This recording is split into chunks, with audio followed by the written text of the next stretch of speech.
El demonio en la Escritura es llamado el acusador. ¿Te has sentido acusado por el demonio, incluso haciéndose pasar por tu propia conciencia? Seguramente alguna vez en tu vida sí, y quizás no pocas. De eso hablaremos en esta nueva charla, en este nuevo episodio de la quinta semana de los ejercicios.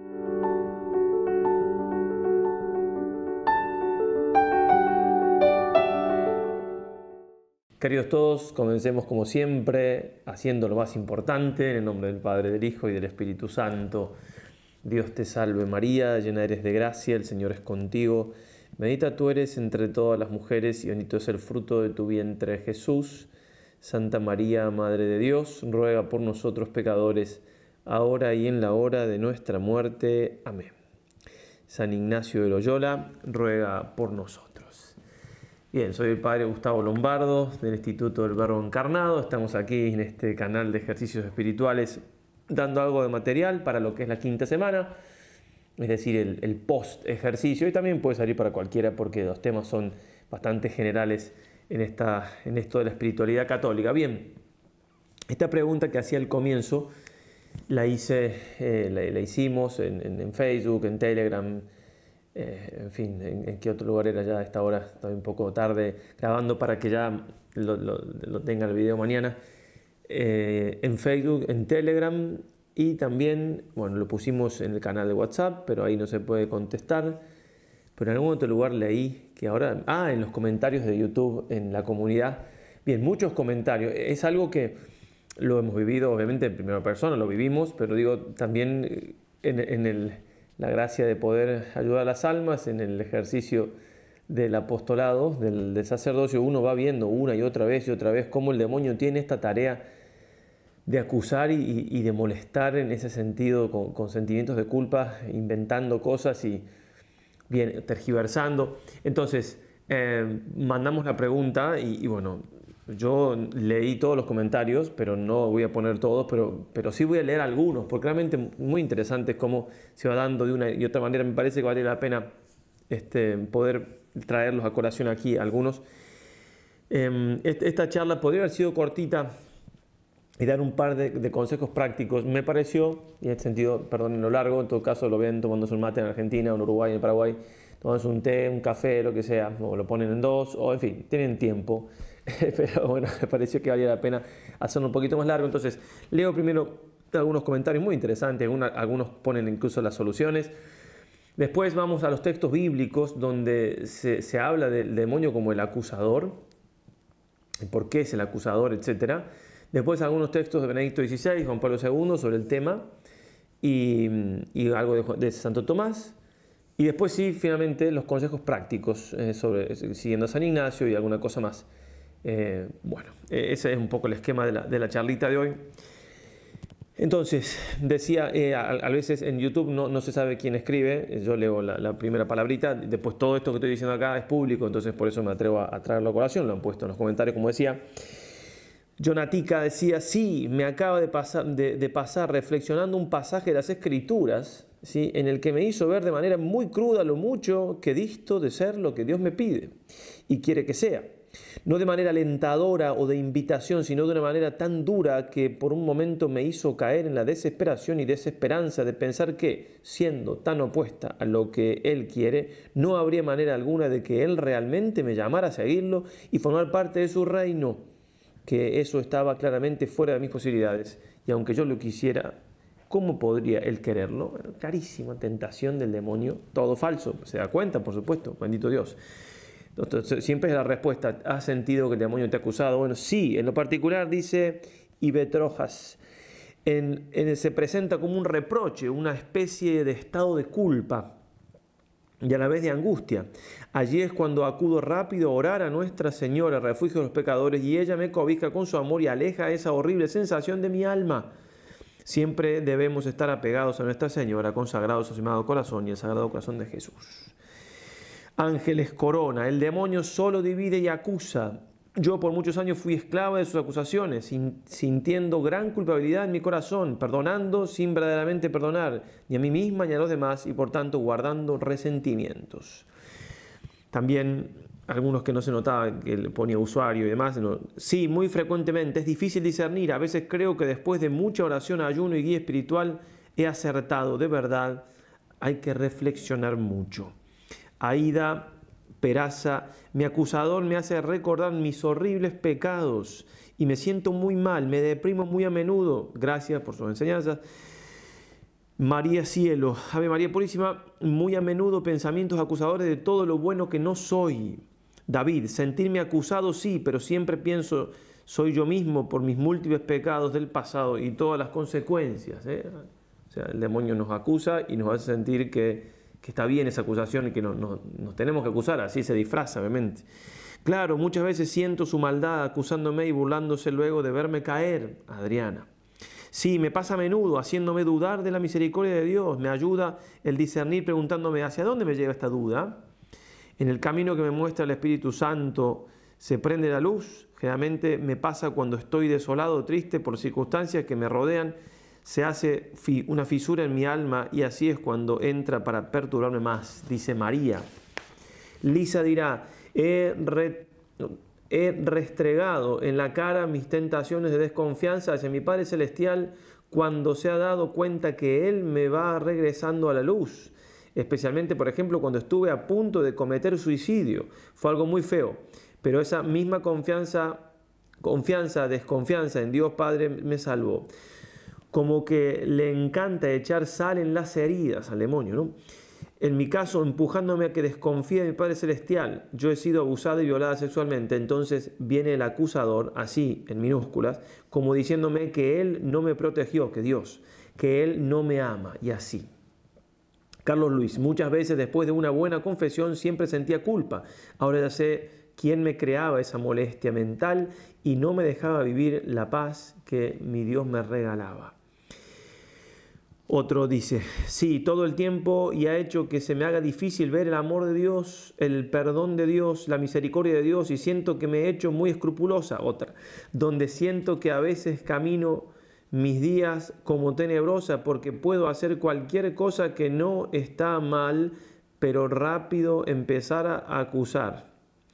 No sé si alguien más se ha sentido así, pero lamentablemente crea muchas desolaciones, ¿no? O sea, me empieza a acusar, ¿no? Me siento mal y ya me empieza a acusar con una cosa pequeña, ya lo hablaremos. Y sí, muchas veces me siento acusada por mi tiempo pasado y me confieso varias veces de los mismos pecados. Mónica Marcela dirá, si me he sentido acusada muchas veces, creo que se vale incluso de recuerdos y de sueños para hacerme sentir mal emocionalmente y debilitar mi fe y mi camino en esta vida. Quisiera de ser posible conocer sobre cómo utilizan nuestras heridas emocionales para acusarnos o atacarnos. Dios le bendiga. Hola, sí, siempre, dice alguien más, maldito demonio, bien dicho.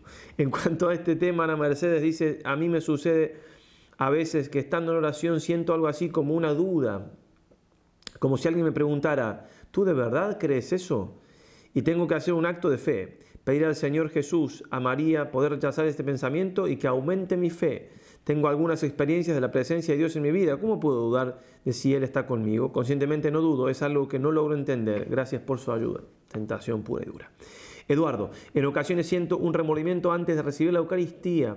Una voz interna me dice que algunos pecados veniales que cometí son mortales y que no debo comulgar. Sería muy útil saber cuándo esa voz viene de Dios para poder discernir con claridad. Es que no viene de Dios, Eduardo. Bueno, ya lo veremos. Sí, cuando habiendo visto las maravillas y milagros de Dios en mi vida y el milagro y el maligno viene a sembrar duda, cuando aparecen dificultades diciendo que ahora sí ya nadie te va a ayudar y que no se puede confiar en Dios, nos roba la paz. Javier Sánchez. Vera dice, aunque ya confesé mis pecados, me sigo sintiendo mal. Eso por un lado, y por otro vuelvo a caer en el mismo pecado. Me siento mal de que me siento indigna. Sí, por favor, dice María de Jesús, porque no me deja estar en paz en misa. Silvinita dice, sí, con lo que pudo haber sido y no fue. Bien, y podríamos seguir, ¿eh? Tengo algunos más. Sí, Padre, ocurre por medio de otros que con ironía dicen cosas que me hacen sentir culpable o me hacen dar a entender que no merezco la oportunidad que me brinda o del amor de los demás. Por esta razón he perdido varias cosas que había ganado con gran esfuerzo porque me hacen sentir en desventaja con respecto de ellas. Gladys Romero. Isaac dice, a mí me quita el sueño a veces y obstruye mi trabajo con acusaciones del pasado. Es muy astuto y persistente. Colette dice, es mucho y muy desgastante. A mí me martiriza en misa y de todo sugiere cosas obscenas que me atormentan pensando si soy yo. Le digo a Dios y a mis Santísimas Madres, saben que no soy yo, líbrenme del enemigo. A mí me quita la paz, dice otra, y me acusa por la falta de dominio de mis emociones. Y por más que oro, que voy a Eucaristía al Santísimo hasta hacer vigilia sola, no he podido y me acusa diciéndome que soy mala, que no sirvo para evangelizar, que no tengo autoridad. Gaby dice, por decisiones del pasado, y ahora vienen los ojalá hubiera, ojalá no hubiera. Erika María dice, me ha pesado mucho, gracias a la misericordia infinita de Dios y que reconozco que soy pecadora, he podido encontrar paz. Alejandro Luján, sí me he sentido acusado por esta vocecita en mi cabeza, pero antes que apareciera esta voz, fui acusado por personas que hicieron y siguen haciendo esas mismas cosas por las que me castigaron. A veces también las cosas que nos dicen quedan dentro nuestro y se transforma en esa vocecita inconsciente o el demonio, ¿no? Al leer esto me vino a la mente, dice Cris, lo siguiente, soy mamá de 4 hijos y a veces la maternidad es complicada, tanto que he llegado a pensar que no nací para ser mamá, que no soy buena educando y criando, pero eso no me hace sentir paz. Y al leer esto me quedé reflexionando de dónde vienen esos pensamientos. He hecho muy bien. Es difícil, pero trato de pensar, claro que nací para ser mamá. Dios así lo quiso, tanto que me dio la bendición de 4 hermosos hijos. Y le pido a Él y a su Madre Santísima que nos ayuden a mi esposo y a mí a perseverar para educarlos y guiarlos. Y así poder entregar una familia santa, que es mi más grande meta. Bien, como dio vuelta la tentación. Muy bien, Olga Angélica. Sí, así me he sentido y gracias a Dios pude reconocerlo mi lucha es constante porque siempre me quiere engañar de esta manera. Gloria, por último, Padre, muchas veces me quita la paz con pensamientos horribles que llegan como rayos. Me siento mal al pensar que ofendo a Dios. Me pregunto por qué no invoqué más rápido a Dios y esto me roba la paz. Muchas gracias, Padre, que ayude con esta charla. La esperaba mucho, buscaba a alguien que me ayudara. Aquí está la respuesta de Dios. Bueno, esperemos, Gloria, que así sea, que ayude. Bien, entonces, vamos a lo que es un acusador. ¿Por qué el demonio es el acusador? Si nosotros buscamos en el diccionario de Real Academia Española, la acusadora es el que acusa. Muy sencillo. Y los sinónimos es un delator, un denunciante, un inculpador, un fiscal, un soplón, un chivato, un acusón, una acuseta, una acusica. En Argentina se puede decir un botón, perdón. Lo que pasa es que el tema aquí es que el demonio acusa mintiendo, ese es el tema, porque uno de todos estos puede estar haciéndolo mal, pero diciendo la verdad. O sea, no me toca decirlo, pero digo la verdad. O quizás me toca decirlo, o sea, alguien puede acusar también debiendo acusar, pero el demonio no hay esa opción, siempre lo hace para dañar, siempre lo hace mintiendo, porque es el mentiroso desde el principio. Entonces, el acusador es el que acusa. Entonces, ¿qué es acusar? Es señalar a alguien atribuyéndole la culpa de una falta, de un delito o de un hecho reprobable. Eso nos hace el demonio, nos señala bien y nos reprocha algo que no es verdad o lo pinta con unos colores que lo tergiversa tanto que de un mínimo de verdad que tiene lo transforma en mentira. Bueno, entonces, si uno piensa así, el acusador, cuando uno piensa en la escritura, la palabra, la frase, la cita más conocida, está en el libro del Apocalipsis. Y leo varios versículos, Apocalipsis 12, 7 y siguientes. Esto está en el último que voy a leer, en el versículo 10. Entonces es una batalla, ¿no? Que el demonio es arrojado a la tierra. Entonces se estableció una batalla en el cielo. Miguel y sus ángeles combatieron con el dragón. También el dragón y sus ángeles combatieron, pero no prevalecieron y no hubo ya en el cielo lugar para ellos. Y fue arrojado el gran dragón, la serpiente antigua, el llamado Diablo y Satanás, el seductor del mundo entero. Fue arrojado a la tierra y sus ángeles fueron arrojados con él. Oí entonces una fuerte voz que decía en el cielo: ahora ya ha llegado la salvación, el poder y el reinado de nuestro Dios y la potestad de su Cristo, porque ha sido arrojado el acusador de nuestros hermanos, el que los acusaba día y noche delante de nuestro Dios. Dice así Monseñor Strobinger, y cita en esto a Filión, ¿no?, el acusador de nuestros hermanos. Filión hace notar que el ejemplo del indicativo presente en el griego señala un hecho perpetuo. Todo el tiempo está acusándonos el demonio ante nuestro Dios, pero vamos a ver en qué sentido lo hace ante nuestro Dios. ¿Sí? ¿Para qué? Para separarnos de Él, para dividirnos. En Job queda muy claro. Y después nos acusa ante nosotros mismos por medio de la conciencia. En realidad no es la conciencia, pero se hace pasar por tal.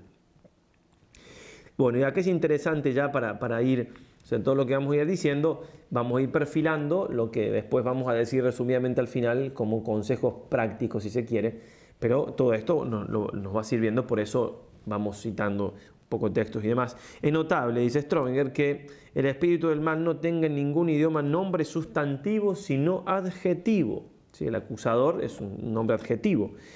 A la inversa de Dios, cuyo nombre es Yahvé, el sustantivo por antonomasia, o sea, el que es. Éxodo 3:14. Es que el espíritu del maligno es el que no es, quiere decir que no es un coprincipio del mal, ¿sí? Como existen en algunas religiones falsas, como la religión persa de Zoroastro, ¿sí? Es una simple criatura revelada contra el Creador.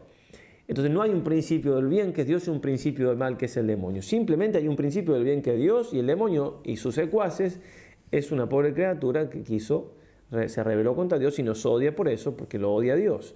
Pero estamos en una lucha contra no un principio del mal, sino contra uno malo, pero que comparado con Dios es nada. Y de nuestra parte está Dios mismo. Por eso en la lucha tenemos que tener mucha esperanza del triunfo y apoyarnos en la ayuda de Dios que nunca falta. Vamos al texto de Job 1:6. El día que los hijos de Dios venían a presentarse ante Yahvé, vino también entre ellos el Satán.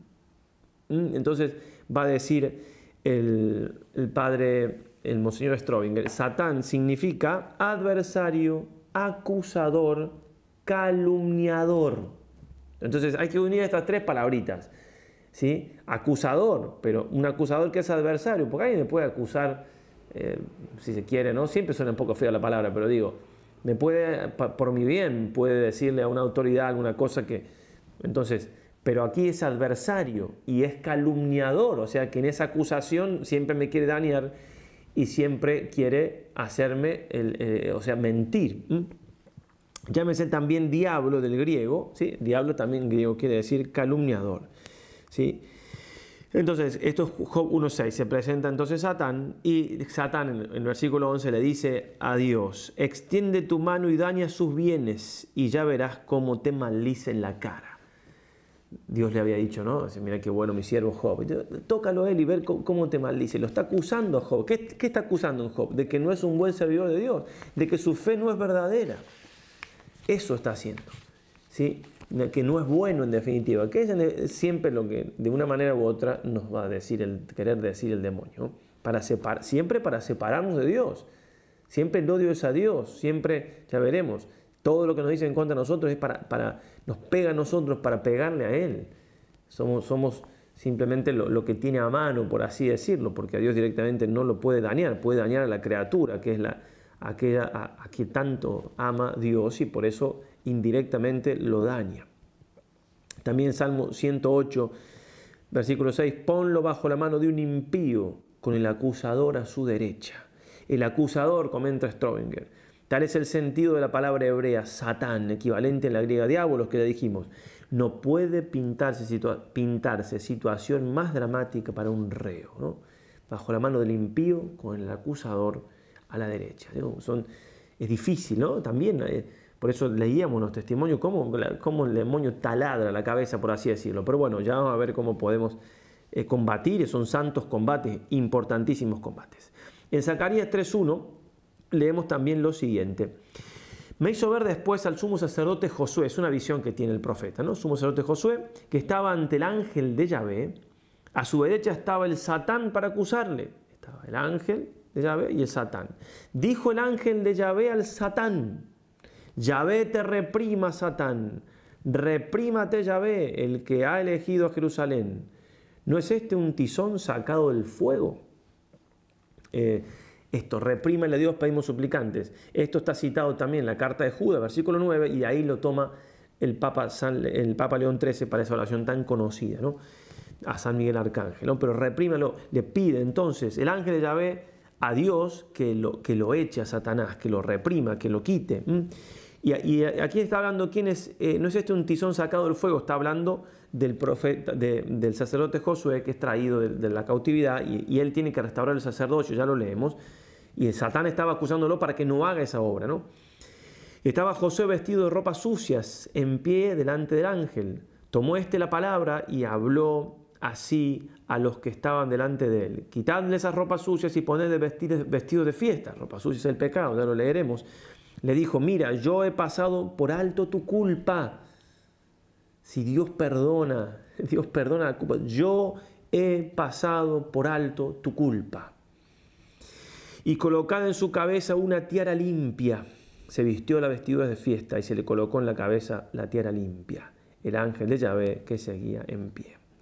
Entonces, otra vez repite acá Monseñor Strominger, significa adversario, calumniador, etc. Satán aparece aquí lo mismo que en Job, etc., en esa postura de acusador, como opositor de un siervo de Dios, acusándolo ante el tribunal divino, no para defender la causa de Dios, sino al contrario, para impedirla. Es daño que quiere hacerle al sacerdote Josué, para dañar a Dios. Él pide a Yahvé que increpe, el ángel, ¿no? El ángel de Yahvé pide a Yahvé que impreque y rechace al mentiroso acusador, mentiroso. Bien, dice también, bueno, sí, ya lo habíamos dicho, perdón, las ropas sucias, ¿no? Que el ángel le dice que le van a cambiar ropa sucia, que Dios perdonó su pecado. Las ropas sucias simbolizan el triste estado moral de la nueva teocracia, que de propia fuerza no puede levantarse y por eso necesita ser renovada con la ayuda de la gracia divina. Está restaurando la teocracia, pero la aplicación a nosotros, la limpieza que se hará luego, es imagen de lo que se anuncia para Israel, etc. Espiritualmente vemos aquí el estado en que nos hallamos todos, por lo cual jamás podemos renunciar al socorro que viene de arriba. Es Dios el que tiene que limpiar, quitarnos las vestiduras sucias, ponernos la ropa de fiesta, la gracia, quitarnos el pecado, darnos la gracia. Un magnífico pensamiento nos trae a la memoria del apóstol de la gente cuando pregunta: ¿qué otra cosa tienes tú que no hayas recibido? Y si la has recibido, ¿por qué te glorías? Etcétera. Pero todo viene de Dios. Bien. En cuanto al sumo sacerdote, el quitar los vestidos sucios significa el perdón del pecado y la reinstalación en el sacerdocio del templo que se está construyendo. Bueno, y aquí entonces, después de estos textos bíblicos, vamos a hablar un poquito de lo que es la conciencia, ¿no? Alguna referencia más filosófica, si se quiere, y después algún texto de Juan Pablo II muy bonito. Entonces, nosotros somos creados por Dios para que algunas cosas se vayan dando solas, por así decirlo. Son los primeros principios, los hábitos de los primeros principios. Entonces, cuando nosotros comenzamos a conocer, inmediatamente se hace un hábito, un primer principio a manera de hábito, en el entendimiento, en la inteligencia, que es el principio de no contradicción. Nada puede ser y no ser al mismo tiempo, bajo el mismo respecto. Ese principio de contradicción que la filosofía moderna lo destruye, lo rompe. Los teólogos también se lo comen, es decir, lo toman como propio y así destruyen la teología primero y la filosofía, porque no se puede pensar sino, no se puede pensar, pero así está el mundo de hoy en día.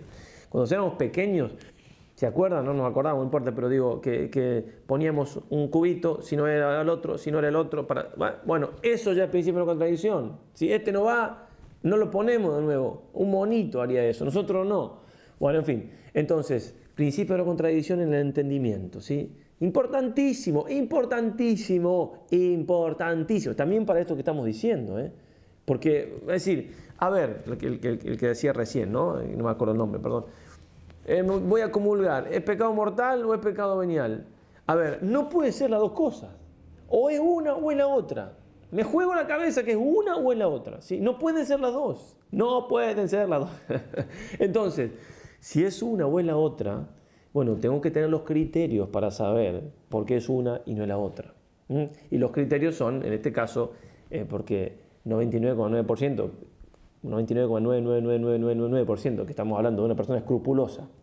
En el escrúpulo no hay, o sea, el que duda, el escrupuloso que duda no ha pecado, ¿sí?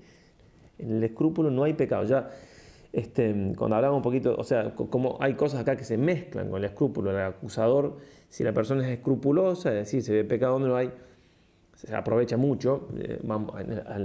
En la descripción de este video ponemos el enlace a la charla de los escrúpulos que está en la página. Vamos a la página y no al video de YouTube, simplemente porque en la página está el texto en PDF debajo. Es una charla larguísima, perdón, de 1 hora y media que hice el año pasado. ¿Por qué? Porque dije todo lo que, leí todo lo que sabía, porque es un tema que el que está con escrúpulos realmente sufre mucho realmente. Entonces es muy bueno darle vuelta, pero principio de no contradicción, no puedo estar y no estar en pecado. Entonces, eso, principio de no contradicción en la inteligencia como un primer principio, en el intelecto especulativo y en el intelecto práctico, en el más del obrar, ¿sí? Es el principio de que hay que hacer el bien y evitar el mal. Empezamos a conocer y ya eso se hace solo, hay que hacer el bien y evitar el mal. Eso se llama la sindéresis de la razón. Entonces, eso que hay que hacer el bien y evitar el mal, lo tenemos nosotros en nuestra conciencia, ¿sí? Que se le llama la voz de Dios, porque es algo que no es que está directamente Dios ahí, porque tenemos conciencia aunque estemos en pecado grave, ¿cierto? Pero es algo que Dios nos da inmediatamente, o sea, nos da con nuestra naturaleza. Después uno puede no hacerle caso a la conciencia y puede quedar petrificada, cauterizada y no molestarme más, que es terrible que pase eso. Pero bien, es importantísimo eso, mi conciencia. Es la regla con la cual vivo, ya hemos dicho otras veces, es una regla regulada. No soy yo el último que regula el bien y el mal. Sí tengo esa voz de Dios, esa manera de poder hacer el bien y evitar el mal, que es el principio general. Después se van dando otras cosas que tenemos que saber, que no tenemos que robar, que vamos aprendiendo. Pero también necesitamos que nuestra conciencia sea enseñada, ¿sí? Que aprendamos. Por eso tenemos que formarnos, por eso tenemos que consultar. Por eso es que ante un error en nuestra conciencia el demonio puede meterse ahí y molestarnos por medio de la imaginación y acusarnos. Pero por eso si consultamos y me dicen, mira, esto no es así, es asaco, una persona de autoridad, católica, etc. Entonces ya voy formando mi conciencia. Entonces es una regla, pero reglada por Dios, una regla objetiva, una norma objetiva. También es importante eso, porque la conciencia no es la última jueza. El último juez siempre va a ser Dios, la ley objetiva, y a eso lo tengo que ir aprendiendo también, ¿no? Me tengo que formar. Bueno, entonces esa es la conciencia, que es un regalo de Dios, hermosísimo, impresionante, pero que, como después del pecado original, todo queda un poquito dañado y que entonces hay que formarla y ahí en esa conciencia, como somos cuerpo y alma, se meten los miedos, se meten los escrúpulos, se mete la imaginación, porque todo lo que estoy diciendo es a nivel espiritual, pero se mete la imaginación y el demonio mete la cola ahí. Bien, entonces, pero bueno, a estos niveles se mete el demonio cuando decimos que nos acusa. Porque si nos quiere tentar para que pequemos, no hace falta que se meta en la conciencia, digamos. Ahí simplemente puede ser una cosa un poco más externa, en el sentido de, bueno, nos seduce con algo, pero no, aquí cuando nos acusa, se mete ahí. En realidad no se mete ahí, no puede, porque eso está en el fondo del alma. Sí puede por medio de la imaginación, etcétera, pero en definitiva, existencialmente lo percibimos, sobre todo si no podemos distinguir mucho, que está muy adentro, ¿no? Pero en realidad no llega allí. Por eso tenemos que tener mucha vida interior para saber defendernos. Juan Pablo II, en la encíclica sobre el Espíritu Santo, Dominum et Vivificantem, dice así: el Concilio Vaticano II ha recordado la enseñanza católica sobre la conciencia al hablar de la vocación del hombre y en particular de la dignidad de toda persona humana. O sea, tengo una conciencia que no la tengo que vender y que valgo también por esa conciencia. Precisamente la conciencia decide de manera específica sobre esta dignidad. En efecto, la conciencia es el núcleo más secreto y el sagrario del hombre, en el que ésta se siente a solas con Dios, cuya voz resuena en el recinto más íntimo. Esta voz dice claramente a los oídos de su corazón, advirtiéndole: haz esto, evita aquello. Tal capacidad de mandar el bien y prohibir el mal, puesta por el Creador en el corazón del hombre, es la propiedad clave del sujeto personal. Propiedad clave del sujeto personal. Un monito, por más astuto que sea, no tiene esto, ni lo va a tener nunca, jamás de los jamases, ni en 16.000 millones de años del mito de la evolución, que de hecho de paso lo nombramos porque... Bien. Entonces, es un mito, digo, por la duda que lo dije rápido, no, evolución, bueno, ya hablamos la vez pasada. Bueno, es impresionante esto, ¿no? La voz de Dios, como lo explicamos recién, pero es algo que Dios ha puesto, ¿no? Y que justamente es una manera subjetiva, si se quiere, porque un poco por experiencia existencial de que existe, de que Dios existe. Tengo algo dentro mío que me manda, que me dice esto está bien y esto está mal, porque Dios lo ha puesto ahí. Y si me lo manda, es que hay alguien superior que me está mandando. Por eso Dios tiene que existir. Digo, desde ese punto subjetivo es una prueba de la existencia de Dios. Pero al mismo tiempo, en lo más profundo de su conciencia, el hombre descubre la existencia de una ley que él no se dicta a sí mismo, pero a la cual debe obedecer. La conciencia, por tanto, no es una fuente autónoma y exclusiva para decidir lo que es bueno o malo. Al contrario, en ella está grabado profundamente un principio de obediencia a la norma objetiva exterior, que en definitiva es Dios, es la ley divina, que fundamenta y condiciona la congruencia de sus decisiones con los preceptos y prohibiciones en los que se basa el comportamiento humano, como se entrevé en la cita de la página del libro de Génesis. Precisamente en este sentido, la conciencia es el sagrario íntimo donde resuena la voz de Dios. Bien. ¿Dios nos puede acusar a nosotros? Sí, Dios nos puede acusar. ¿En qué sentido? Nos puede hacer notar que hemos pecado por la conciencia, pero cuando es Dios, trabaja de una manera determinada, como ya veremos, dándonos paz, dándonos alegría, haciéndonos notar que está mal, pero para ayudarnos, o por medio también de los hechos cuando son evidentes, ¿no? Lo dice Santo Tomás, dice, Dios en su juicio se sirve de la conciencia del que peca como un acusador, por medio de la conciencia. Según aquello de Romanos 2.15, los pensamientos interiores les acusan o les defienden. También se utiliza Dios la evidencia del hecho, ¿sí? Según el texto del Génesis 4.10, la voz de la sangre de tu hermano Abel clama a mí desde la tierra. Era un hecho que él había matado. Caín había matado a Abel, entonces ese hecho externo era el que le usaba Dios para acusar a Caín, para perdonarlo y todo, ¿no? Pero hacerlo notar su pecado. Bien, dice así el Papa Benedicto XVI, comentando un poquito el texto del Apocalipsis que citamos, pero muy interesante la reflexión que hace en San Pedro el sábado 29 de septiembre del 2007. La serpiente intenta continuamente hacer creer a los hombres que Dios debe desaparecer para que ellos puedan llegar a ser grandes, que Dios obstaculiza nuestra libertad y que por eso debemos desembarazarnos de Él. Pero el dragón no solo acusa a Dios. Entonces aquí el dragón acusa a Dios diciendo, Dios no te deja ser feliz, Dios te quiere, Dios quiere que seas sometido, Dios te quiere esclavizar, Dios es malo, lo acusa a Dios. No solo acusa a Dios. El Apocalipsis lo llama también el acusador de nuestros hermanos, el que los acusa día y noche delante de nuestro Dios. Apocalipsis 12:10. Quien aparta a Dios no hace grande al hombre, sino que le quita su dignidad. Si me aparta de Dios, me hace daño. Entonces el hombre se transforma en un producto defectuoso de la evolución. Quien acusa a Dios, acusa también al hombre. La fe en Dios defiende al hombre en todas sus debilidades e insuficiencias. La fe en Dios defiende al hombre. El esplendor de Dios brilla en cada persona. En otro lugar también el Papa Benedicto XVI, esto es el libro Jesús de Nazaret, dice una mirada del libro de Job, en el que ya se perfila en muchos aspectos el misterio de Cristo, nos puede proporcionar más aclaraciones. Satanás ultraja al hombre para así ofender a Dios. Su criatura, que él ha formado a su imagen, es una criatura miserable. Ultraja al hombre para ofender a Dios. Has hecho una criatura miserable.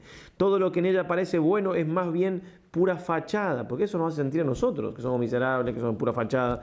En realidad, al hombre, a cada uno, solo le importa su bienestar. Eso acusa al hombre, ¿no? Y nos lo dice a nosotros, no te importa nada. Este es el diagnóstico de Satanás, al que el Apocalipsis describe como el acusador de nuestros hermanos, el que los acusaba día y noche ante nuestro Dios. La difamación del hombre y de la creación es, en definitiva, una difamación de Dios, una justificación para rehusarlo. Satanás quiere demostrar su tesis con el justo Job. Si le despoja de todo, acabará renunciando muy pronto también a su religiosidad. Así Dios le da a Satanás la libertad de someterlo a la prueba, aunque dentro de los límites bien definidos. Dios deja que el hombre sea probado, pero no que caiga. Bien, y ahora el Papa Juan Pablo II. Él acusaba, el demonio acusaba a nuestros hermanos ante nuestro Dios día y noche. Repito, este texto está en la caja de descripción o en la página web directamente o en la caja de descripción de este video. Él acusaba ante nuestro Dios día y noche. Es decir, ponía en duda la sinceridad de la fe de los justos. Nos pone en duda a nosotros si tenemos fe, si creemos, si eso que nos propone realmente es nuestro. Ahora es vencido el dragón satánico y la causa de su derrota es la sangre del Cordero. Apocalipsis 12:11, ¿sí? La pasión y la muerte de Cristo Redentor. A su victoria se asocia el testimonio del martirio de los cristianos. Los fieles que no han dudado en despreciar su vida ante la muerte, participan íntimamente en la obra redentora del Cordero. El pensamiento va a las palabras de Cristo: el que ama su vida la pierde y el que odia su vida en este mundo la guardará para la vida eterna. ¿Por qué traigo este texto? Porque a veces, mientras más nos convertimos, también el demonio puede tomar algunas cosas de nuestra vida que todavía no están purificadas, que no me he convertido del todo, y transformarla en una tentación, ¿sí? A veces acusarme de cosas, pero porque todavía tengo amor propio, no he mortificado, no he muerto todo mi amor propio, y el dolor que parece santo es un dolor de amor propio, en definitiva. En otro lugar decía San Juan Pablo II, y terminando la encíclica Dominum et Vivificantem, sobre todo la importancia, le da el Papa aquí mucha importancia a la interioridad, a ese lugar, al fondo del alma, ¿sí? Donde está la conciencia, que es hasta ahí donde pretende llegar el demonio, que no puede, pero molesta desde afuera, y si no logramos defendernos, si no logramos distinguir, digamos, hace turbia la marea, nos turba también ahí, nos da turbación en lo más íntimo, que es la paz que siempre tenemos que guardar, como en el mar, cuando hay un maremoto arriba, en el profundo del mar no hay movimiento. Deseamos concluir estas consideraciones en el corazón de la Iglesia y en el corazón del hombre. De la Iglesia y del hombre. El camino de la Iglesia pasa a través del corazón del hombre, porque está aquí el lugar recóndito del encuentro salvífico con el Espíritu Santo, con el Dios oculto. ¿Sí? Va de nuevo, el lugar recóndito, el corazón del hombre, del encuentro salvífico con el Espíritu Santo, con el Dios oculto. Y precisamente aquí el Espíritu Santo se convierte en, citando al Señor, fuente de agua que brota para la vida eterna. Allí, en lo profundo. Él llega aquí como Espíritu de la verdad y como Paráclito, como defensor o abogado, del mismo modo que había sido prometido por Cristo. Desde aquí Él actúa como consolador, intercesor, abogado, especialmente cuando el hombre o la humanidad se encuentra ante el juicio de condena de aquel acusador, del que el Apocalipsis dice que acusa a nuestros hermanos día y noche delante de nuestro Dios.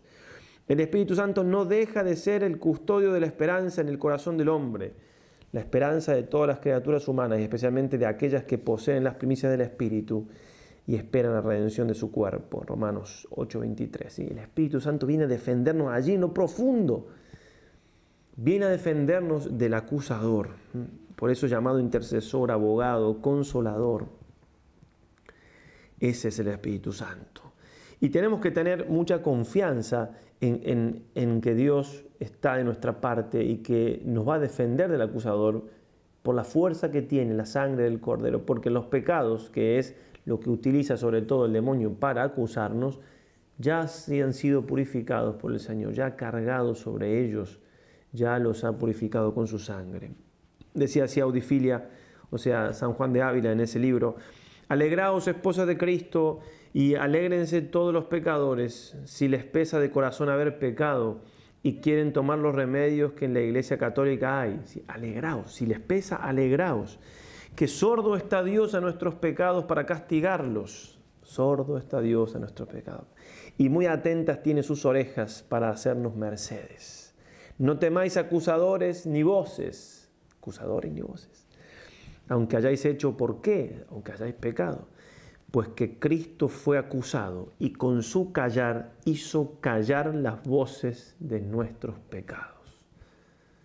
Con su callar hizo callar las voces de nuestros pecados. Él cargó, Él fue acusado y Él destruyó con su muerte y resurrección al acusador. Por eso en el Apocalipsis 12:11, el versículo después del texto que venimos citando tanto, el acusador de nuestros hermanos, etc., dice: ellos, los santos, Le vencieron gracias a la sangre del Cordero y a la palabra del testimonio que dieron, porque despreciaron su vida ante la muerte.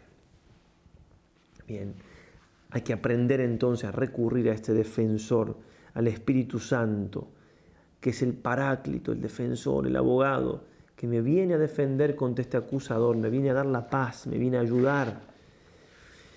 También en la medida de que yo soy más misericordioso con los demás, que no acuso tanto con el dedo al otro, también va a ser más fácil que el demonio no me acuse a mí. La misericordia con el otro también se transforma en misericordia para mí. Entonces, si queremos bajar al concreto de las cosas, se me puede pasar alguna, ¿no? Por supuesto, pero el demonio, ¿de qué me acusa? ¿De qué nos acusa? Bueno, de que no somos dignos de perdón, de que Dios no me ha perdonado o no puede perdonarme. Y en este sentido uno puede tener, bueno, un error de concepto, es decir, que mi fe todavía no es instruida y creo que Dios no puede perdonar algún pecado. Bueno, ahí tengo que instruirme y conocer realmente que Dios me ha perdonado. En este sentido también ponemos en la descripción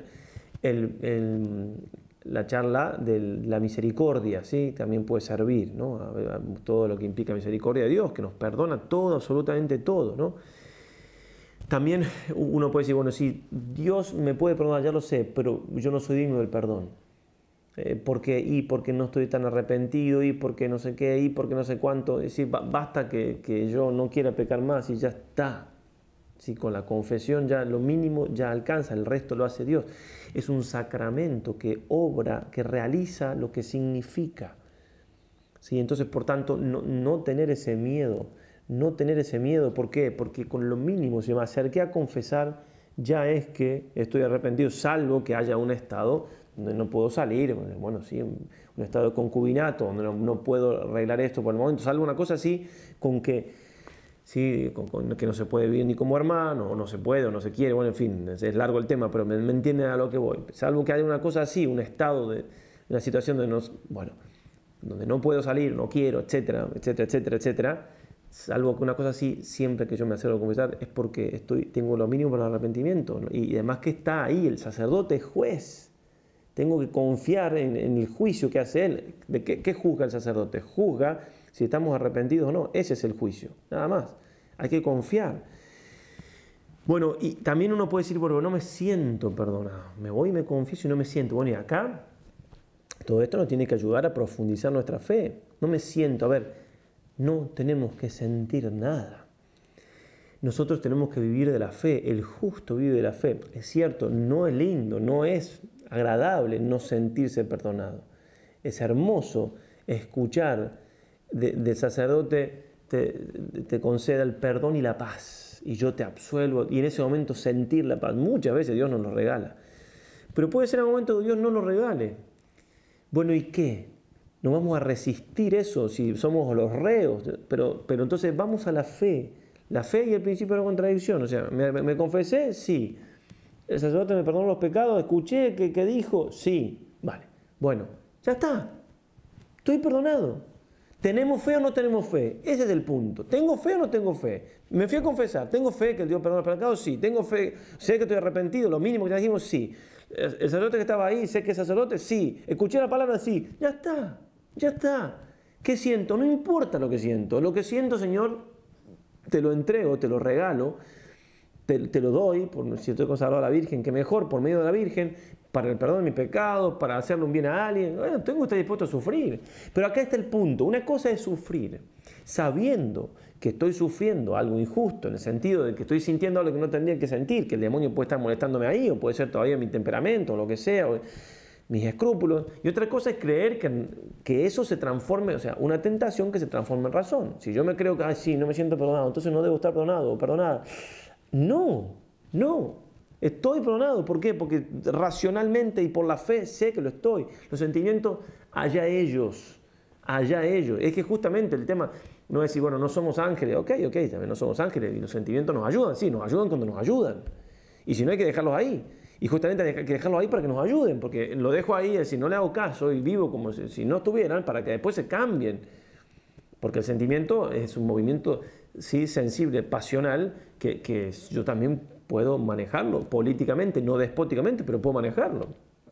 Si yo no le hago caso, él se queda ahí y después cambia, porque yo no le hago caso. Es como si yo estoy triste y yo hago el esfuerzo así, y este se hace así, y hablar con la persona, y no sé qué, el sentimiento está diciendo, epa, acá el cuerpito este está haciendo otra cosa. ¿Será que? Y yo le tiro ideas por el otro lado y le digo, me da sentimentito. No, no tenés que sentir eso, porque no tiene nada que ver, hay que estar contento, porque Dios me ama, porque estoy llamado al cielo, porque Entonces el sentimiento está ahí acorralado. Por un lado recibe todo esto, y el otro lado por la razón recibe, porque el sentimiento está por ahí por la cabeza, ¿cierto?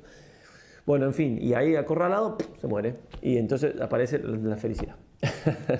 Bueno, más o menos es así, ¿verdad? Entonces, no hay que llevarle la punta, no hay que hacerle caso a esos sentimientos. Vivo de la fe. Y acuérdense, tenemos fe. ¿Tengo fe o no tengo fe? Tengo fe, punto, ya está. Dame perdonó Dios.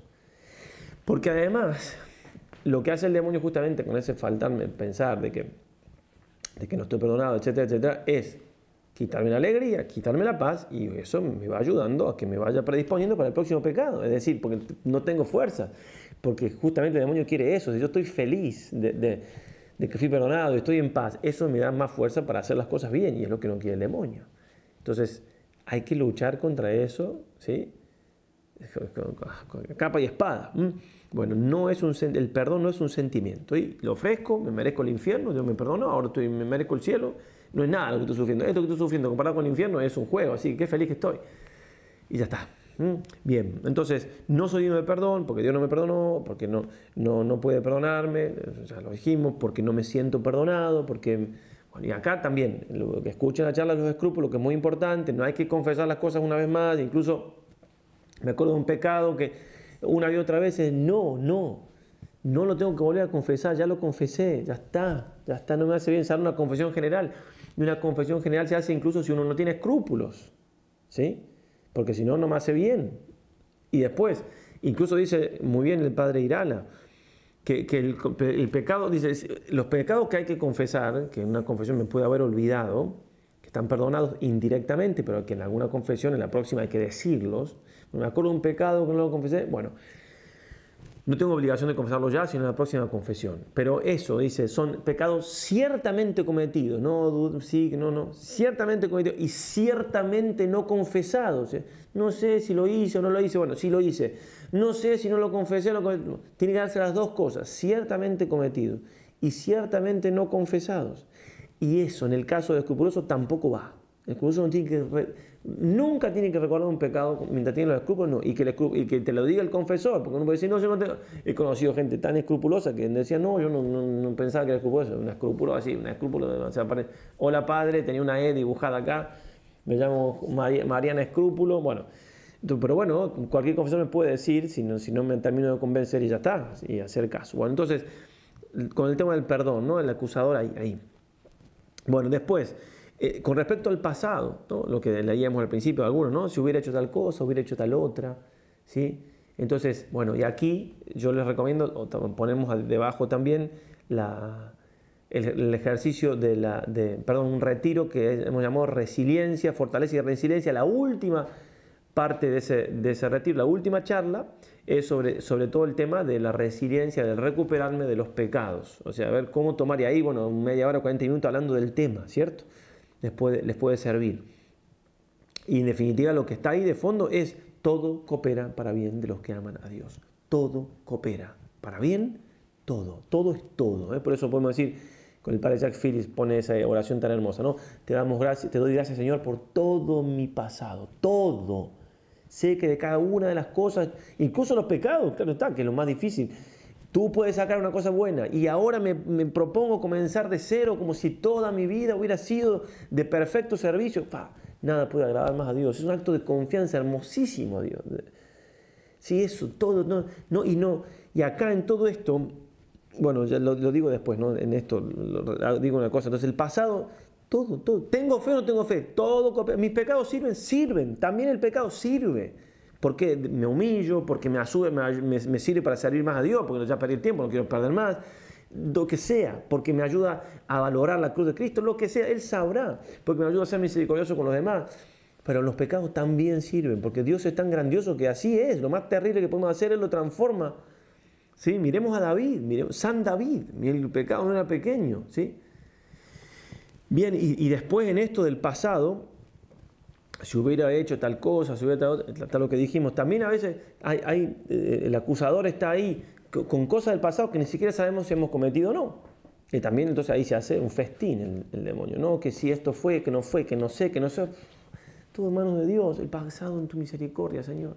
Eso decía San Agustín, el pasado en tu misericordia, el futuro en tu providencia y el presente en tus manos paternales de amor. Entonces, ¿para qué volver si sí, si fue o no fue?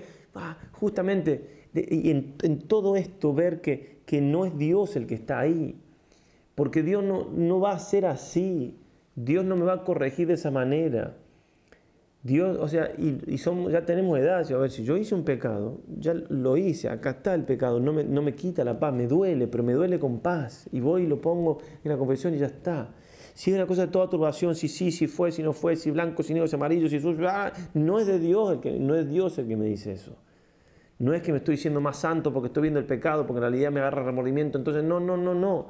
Incluso la compunción del corazón, que es este estado de un arrepentimiento constante, los santos lo equiparan a la santidad, o sea, es un ímpetu muy grande a ser santos, ¿sí? Movido por los pecados, pero es un ímpetu a la santidad, y todo esto no me lleva a la santidad, me hace mal.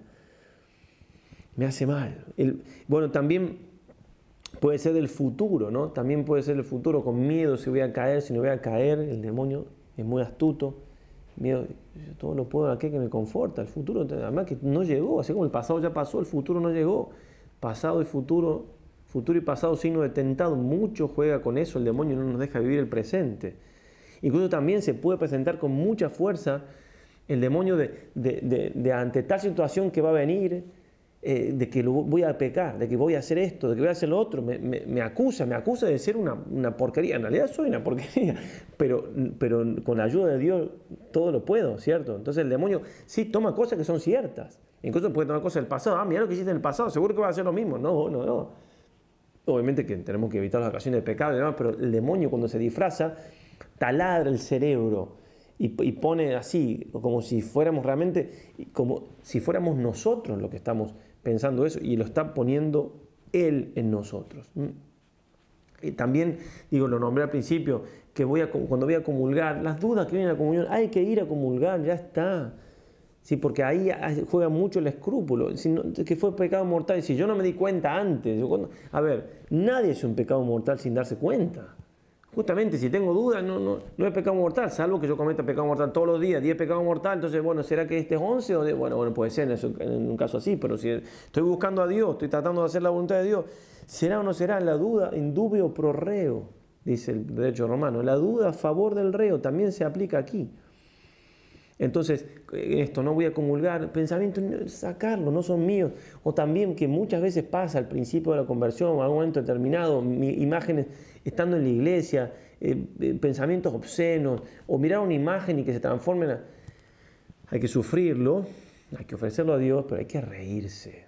Dice, y ahí a ver, yo no soy eso, ya está. Y si el diablo quiere confundirme, a ver, yo no vine acá. Sentido común para mí mismo, un poquito de sentido común. Decía nuestro fundador, el padre Buela. El diablo, al que no lo puede hacer malo, lo hace tonto. A ver, no voy a ser tan tonto. Decía, yo si quiero portarme mal, no voy a venir acá, ¿cierto? Si quiero ver algo malo, no lo voy a ver en la iglesia. Si vine acá es porque quiero rezar. Y si estoy viendo esa imagen es porque quiero rezar. Todo lo que viene así no es mío. Y si no es mío, me importa nada. Fuera. O sea, me molesta, lo ofrezco a Dios, pero no creo. No dudo de que si no es. No es, porque no quiero eso, punto. Mi voluntad es espiritual, es una fuerza muy grande. Todas estas tonteras que me están apareciendo, yo no las quiero. Si yo quiero algo, sé cuando quiero algo. Lo mismo, entiéndase esto cuando hay tentaciones, incluso tentaciones que pueden ser en estado de somnolencia, o cuando hay un sueño, o cuando hay tentaciones despiertos, pero tentaciones muy fuertes. A ver, la inteligencia y la voluntad son espirituales, las tentaciones muchas veces, por ejemplo, si son contra el sexto mandamiento, involucran la parte física. Entonces, en estos casos se distingue la conciencia psicológica de la conciencia moral. Entonces, psicológicamente, la persona puede sentir psicológicamente, existencialmente, como si hubiera pecado. ¿Por qué? Porque las reacciones del cuerpo fueran similares, parecidas. Y por otro lado, moralmente puede decir, yo no pequé, yo no consentí, y eso se mezcla, ¿no? Pero hay que distinguir, ¿sí? Como quien, si lucho contra un contrincante, termino, lo venzo, pero después quedo agitado, quedo sudado, porque si no me quedo como si no hubiera pasado nada. También entonces en una tentación, ¿no? Pero la conciencia moral es, yo no quise pecar, punto. Yo me quedo firme ahí. Y en la duda, al favor del reo. ¿Por qué? Porque se entiende que repito, no estoy acostumbrado, si yo peco todos los días, un montón de veces, bueno, la duda, pero si yo estoy luchando constantemente, estoy tratando de... Bien, y en todo esto tener presente que cuando se va de bien en mayor, cuando se va progresando en la vida espiritual, el demonio va a tratar siempre de turbarme, regla de discernimiento, siempre va a tratar de quitarme la paz, es su oficio, es lo que más quiere hacer, ¿sí? Porque de ahí gana muchísimo, río revuelto, ganancia de pescadores. Entonces, lo que me quita la paz no es de Dios, ¿no? No es de Dios. Y en este sentido, entonces, decía el padre Escurra, aunque al reprenderte te diga la verdad, si te inquieta, no es del buen espíritu, porque el espíritu del Señor es suave y suavemente nos reprende. Si cuando te reprende, es decir, te acusa, aunque te diga la verdad, porque lo hice, por ejemplo, pero si me inquieta es porque no está Dios ahí, o está el amor propio mezclado, o muchas veces está el demonio que utiliza el amor propio. ¿Sí? También esto nos puede ayudar. Dios, cuando me quiere corregir, me lo va a hacer con paz. Y nosotros, cuando queremos corregir a alguien, a un hijo, lo que sea, tratamos de hacer todo lo posible para que esa corrección llegue con suavidad, que no sea un dolor tan grande, que lo deje animado, que Dios va a ser peor que nosotros. Por eso es muy importante ver, como también decíamos algunos de los comentarios al principio, ver cómo me deja este pensamiento, ¿no? Volviendo a todo el tema de decir, bueno, a ver, este pensamiento de que yo no valgo, porque está todo, decía, ¿no? del futuro del pecado, pero también otro es esto, de que yo no sirvo, de que yo no puedo, de que yo esto, de que yo hice. ¿Cómo me deja? ¿Me deja en paz? ¿Me deja con ganas de ser santo? ¿Me deja triste? ¿Cómo me deja? Tengo que ver eso, porque por sus frutos los conoceréis. Incluso, bien sabemos, ¿no? La regla de discernimiento, el diablo entra con la suya y sale con la de él. Entra con la suya, ¿no? ¿Qué pecador que sos? Ah, bien, sí, soy un pecador, claro, me arrepiento, sí, capaz hasta que una lagrimita se puede salir. El demonio puede hacer que uno, llevarme, y después termino y digo, uy, qué pecador, no sirvo para nada, no voy a poder salir acá, nunca voy a salir de pecado, y termino desolado. Ah, entonces entró con la de él, entró con la nuestra, salió con la de él. Estar atentos. Y después puede hacer uso de todo el demonio, ¿no? Por eso estar atento. Dice el padre Casanova, de todo sabe sacar provecho el maligno enemigo, de los pecados de la vida pasada, de las faltas de la presente, de los temores de la futura y hasta de la misma eternidad, que se presenta al alma como una noche espantosa rodeada de todos los terrores. Aún las mismas obras buenas y de un modo especial los sacramentos, que son las fuentes de la gracia, se convierten en fuentes de amargura y tribulación, porque llega a creer el hombre que en vez de purificarse frecuentándolos, se hace reo de nuevas culpas. Mejor dicho, imposible. Bueno, este librito, ¿no? No llegué a imprimirlo a esto, por eso tuve que... Ya llegará a Latinoamérica, estamos en eso, no hemos demorado porque no tenemos tanta experiencia en el tema, pero ya estamos en eso para los que lo encargaron. Bueno, entonces, y después cuando taladre el demonio, ánimo, porque taladra, pero hay que defenderse de que sabiendo que es él, ¿cierto? Y acuérdense, cuando el buen espíritu entra a un alma que está en gracia y buscándolo a él, entra como una gota en la esponja. No, ese ruido no hace, perdón. No hace ruido. Bien, cuando es el demonio es como una gota en la piedra. Y ahí no hago ruido porque... ¿Sí? Entonces, cuando hay serenidad, cuando hay vida interior, no hace falta que haga así, ¿no? Pero interiormente ¿sí? Lo leíamos en algunas cosas. Hemos percibido algunas veces como un mazazo en la nuca. Así, eso no puede ser de Dios, eso no es de Dios. Entonces, maldito demonio, fuera. ¿Sí? Aprendamos como el Espíritu Santo, ¿sí? nos recuerda lo que Jesús nos dijo. Traigamos palabras de Jesús que podamos repetir. Sagrado Corazón de Jesús, vos confío. Bueno, que eso es casi tomado, ¿sí? No es bíblico, pero se entiende, ¿no? O Jesús manso y medio corazón cuando es contra el soberbio. Bueno, lo que sea, lo que voy es que combatir, o sea, lo importante sobre todo es esto, no es de Dios. Entonces ahí empezamos a luchar, rezar, invocar a la Virgen, lo que sea. Pero si yo me creo que es de Dios, si me creo que es mi conciencia que me está diciendo, ahí ya, ¿qué lucha voy a tener? Entonces, no, Dios no me puede tratar así, ese no es Dios, hay que pensar bien de Dios, Dios es amor, Dios quiere darnos ánimos, consolaciones, alegría, con todo lo que dice San Ignacio, el Rey de Discernimiento. Hacernos fuertes allí tiene que servirnos mucho para poder vencer al acusador, que algún día se va a ir, y ahí está la lucha. Aparece el pensamiento, lo combato. No. Una vez, otra vez, no. Todo el día, no. Otra cosa, pienso otra cosa, no. Y si no me alcanza mi razonamiento, me lo dijo el confesor, me lo dijo el director espiritual, punto. No me alcanza, le creo a ellos. Porque Dios habla también así. Y listo, y me apoyo ahí, y ya está. Porque si yo me pongo a razonar, porque el demonio me conoce todo, pierdo la razón, listo. Por eso también para los escrúpulos sirve mucho la obediencia en estos casos. Ya está. O lo vi en una consolación lo vi, ya está, es muy lógico. Y además me lo dijeron, tengo la razón y la fe. Por ninguna cosa cierra esta tentación, ya está, fuera. Y una vez, y otra vez, y otra vez. Hasta que el demonio se cansa, porque también se le acaba la fuerza. No es Dios, tiene fuerza limitada, tiene que ver, va a tentar a otro, me tienta con otra cosa. Tenemos la fuerza de Dios, del Espíritu Santo, como dice San Juan Pablo II, una participación de todo el poder de Dios con el Espíritu Santo, con sus dones. Así que nada, no me va a ganar. No me va a ganar, porque estoy con Dios, porque estoy con María Santísima. Y lo que me cuesta esto, es decir, no es nada lo que me cuesta luchar esto, porque me estoy ganando el cielo, que tendría que estar en el infierno, y así. Y así. Pues bien, una última cosa que nos puede servir es esto de Santa Teresita Niño Jesús, que también aquí, porque hay mucho de confianza en esto, ¿no? Mucho de confianza en Dios cuando hemos caído, ¿no? Y se mezcla en esta falta de confianza en nuestro amor propio. Es otra manera que tiene el demonio de tratar de alejarnos de Dios, ¿no? Hacernos pensar de que Dios no nos ama, no nos perdona. Quisiera tratar de hacerle comprender con una comparación muy sencilla cómo ama Jesús a las almas que confían en Él, aun cuando sean imperfectas.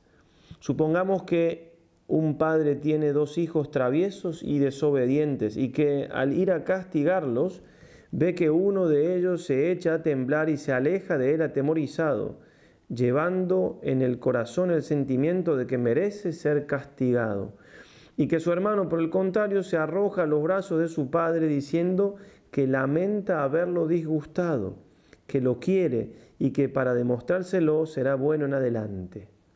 Si además este hijo pide a su padre que lo castigue con un beso, yo no creo que el corazón de ese padre afortunado pueda resistirse a la confianza filial de su hijo, cuya sinceridad y amor conoce. Sin embargo, no ignora que su hijo volverá a caer más de una vez en las mismas faltas, pero está dispuesto a perdonarle siempre si su hijo le vuelve a ganar una y otra vez por el corazón. Sobre el primer hijo, querido hermanito, no le digo nada, usted mismo comprenderá si su padre podrá amarle tanto y tratarle con la misma indulgencia que al otro. Bien, entonces, no alejarnos de Dios. 1000 veces caes, 1000 te levantas, volver una y otra vez con confianza a Él. Y en definitiva, siempre el demonio buscará en todas estas acusaciones que nos hace de hacernos pensar que Dios no nos ama o que no somos dignos de amor, ¿sí? O que yo no soy capaz de amar, pero todo relacionado con el amor. ¿Sí? Dios no ama, yo no soy digno de ser amado, yo no soy capaz de amar. O también, junto con esto, los otros aman más que yo, ¿no? Alguien me decía, padre, veo que todos en el grupo hacen tantas cosas. Otra acusación del demonio. Sí, hacen tantas cosas, usted hace otras cosas también. De todo el demonio puede tomar, de aquí, de allá, de aquí, de allá. ¿sí? Entonces, bueno, pongamos todo lo que esté en nuestra parte, pero hay que llegar a la paz. Se puede, ¿eh? Se puede. Se puede. Y si lo que estoy diciendo no alcanza porque, bueno, son ejemplos muy puntuales, a lo mejor, bueno, y no tienen que preguntarle, pongan en los comentarios que trataré de decirles ahí, como no, alguna cosa más. Termino como terminaba en el retiro de la resiliencia con una carta de San Maximiliano Kolbe, muy bonita, hablando de la Santísima Virgen. Dice así: muy queridos hijos, estaba en Japón, escribiendo en japonés y demostrándoos que soy capaz de expresarme en esta lengua, me he dejado llevar por un gesto de vanidad.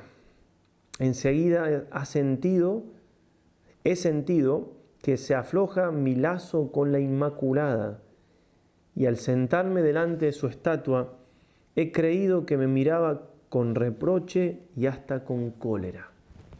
Y uno diría, wow, es un santo que tiene tanto amor a la Virgen que ante una falta mínima de vanidad nota cómo la Virgen, claro, le reprocha, le reprende, lo acusa, pero él es tan santo que está bien porque no se tiene que permitir eso. Y bueno, hijos míos muy amados, no deis jamás paso a este sentimiento. Cuando os sintáis culpables, aunque sea de un pecado grave, plenamente consciente y repetido, no os dejéis arrastrar por el desaliento. Confiaos a María, contadle vuestra falta sin examinarla, sin analizarla. Toda falta, aunque sea grave y repetida, solo debe suponer para nosotros un nuevo escalón hacia una perfección mayor. Efectivamente, la Inmaculada nos permite caer para curarnos del amor propio, del orgullo, para dirigirnos hacia la humildad que nos hace más dóciles a las gracias divinas. En tales circunstancias, el diablo, por el contrario, busca que se insinúe en nosotros la falta de confianza y el desaliento, el acusador, que no son otra cosa que una nueva manifestación del orgullo. Si fuéramos plenamente conscientes de nuestra miseria, no nos asombrarían nuestras faltas, sino el hecho de no haber caído aún más bajo y con mayor frecuencia. Por eso decíamos, muriendo cada vez más a nosotros mismos, también tiene menos materia el demonio para tomarnos desde ahí, para acusarnos. ¿Sí? Yo no tengo amor propio, muy poco. Bueno, ¿de qué me usa ese amor propio para acusarme? Entonces dice, si tuviéramos conciencia de nuestra miseria, nos asombraríamos no del pecado que hicimos, sino de que no hicimos más pecado, ¿no? Y por eso daríamos gracias a Dios. Sin la gracia divina y la misericordiosa ayuda de María, no existe pecado del cual no seamos capaces de cometer. Dicho esto, no deseemos sentir continuamente la dulzura de la devoción a María. Eso sería glotonería espiritual. Pues bien, entonces, queridos hermanos, límites de por medio, pero bueno, hemos hecho lo que hemos podido para ayudarles. Realmente el maldito demonio molesta con estas cosas. Traten de buscar la paz del corazón, que el Señor no los acusa de esa manera. Cuando el Señor quiere que cambiemos, lo hace con una dulzura y nos hace llorar, pero llorar de alegría. El llanto del dolor del pecado, como el don de lágrimas cuando tenía San Ignacio, es un llanto consolador, purificador, hermoso. ¿Sabemos lo que es la diferencia de llorar de tristeza, de amargura, de desesperación, a llorar de alegría? La tristeza del pecado es más alegría que otra cosa cuando es de Dios, porque es una tristeza ante la convicción absoluta de que Dios me perdona. Es una tristeza alegre, una alegría única, porque se entiende, ¿no? Si es una tristeza que no tiene alegría, no tiene paz, no es de Dios, ¿sí? Por eso hay que distinguir, y no es tan difícil, me parece, al menos en la teoría. Así, a ver, lloro con paz, lloro con deseo de ser santo, lloro. Generalmente los llantos en estas cosas son así. Bueno, hay que analizar ese sentimiento. ¿Qué sentimiento tengo? Bien, eso es lo que tengo que tener siempre. Esto me tiene que ayudar a distinguir. Cuando venga una cosa que no es así, entonces no está el Señor ahí. No está el Señor ahí y no está tampoco su Santísima Madre. Ave María y adelante, hasta el miércoles que viene, si Dios quiere.